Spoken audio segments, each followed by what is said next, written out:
கரூரில் நடந்தது பெருந்துயரம், கொடுந்துயரம்.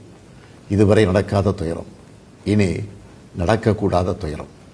மருத்துவமனைக்கு நான் நேரில் போய் பார்த்த காட்சிகள் இன்னும் என் கண்ணை விட்டு அகலலை. கனத்த மனநிலையிலையும் துயரத்திலையும் தான் இன்னும் இருக்கேன். செய்தி கிடைச்சதும் மாவட்ட நிர்வாகத்தை முடுக்கிவிட்டு எல்லா உத்தரவுகளையும் பிறப்பித்த பின்னாலும் என்னால் வீட்டில் இருக்க முடியல. உடனே அன்றைக்கி நைட்டே கரூருக்கு போனேன். குழந்தைகள், பெண்கள்னு 41 உயிர்களை நாம் இழந்திருக்கிறோம். இறந்து போனவங்க குடும்பத்துக்கு தலா 10 லட்சம் ரூபாய் அறிவித்து அதை உடனடியாக வழங்கிட்டு இருக்கோம். ஹாஸ்பிட்டலில் சிகிச்சை பெற்று வர்றவங்களுக்கு அரசு சார்பில் முழு சிகிச்சையை வழங்கி வரோம்.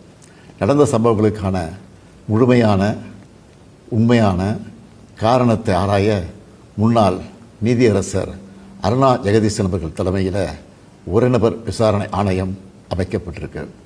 ஆணையத்தோட அறிக்கை அடிப்படையில் அரசோட அடுத்த கட்ட நடவடிக்கையில் இருக்கும்னு உறுதியளிக்கிறேன். இதற்கிடையே சோஷியல் மீடியாவில் சிலர் பரப்புற வதந்திகளையும் பொய் செய்திகளையும் பார்த்துட்டு தான் இருக்கேன். எந்த ஒரு அரசியல் கட்சி தலைவரும் தன்னோட தொண்டர்களும் அப்பாவி பொதுமக்களும் இறக்கிறத எப்பொழுதும் விரும்ப மாட்டாங்க. இந்த சம்பவத்தில் உயிரிழந்தவங்க எந்த கட்சி சார்ந்தவங்களாக இருந்தாலும் என்னை பொறுத்த வரைக்கும் அவங்க நம்மளோட தமிழ் உறவுகள். எனவே சோகமும் துயரமும் சூழ்ந்திருக்கக்கூடிய இந்த நிலையில் பொறுப்பற்ற முறையில் விஷமத்தனமான செய்திகளை தவிர்க்கணும்னு கேட்டுக்கிறேன். அரசியல் கட்சிகள், பொது அமைப்புகள் இது போன்ற நிகழ்ச்சிகள் நடத்தும்போது இனி வரும் காலங்களில் எத்தகைய பொறுப்போடு நடந்துக்கணும்னு என்ற விதிமுறைகளை வகுக்க வேண்டியது நம்ம எல்லோருடைய கடமை. எனவே நீதியரசரின் ஆணைய அறிக்கை கிடைச்ச பிறகு எல்லா அரசியல் கட்சிகள், பொது அமைப்புகளோடு ஆலோசனை நடத்தி இதற்கான விதிகள், நெறிமுறைகள் வகுக்கப்படும்னு உறுதியளிக்கிறேன்.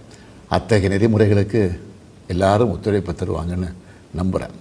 மனித உயிர்களே எல்லாத்துக்கும் மேலானது. மானுடப்பற்றே அனைவருக்கும் வேண்டியது.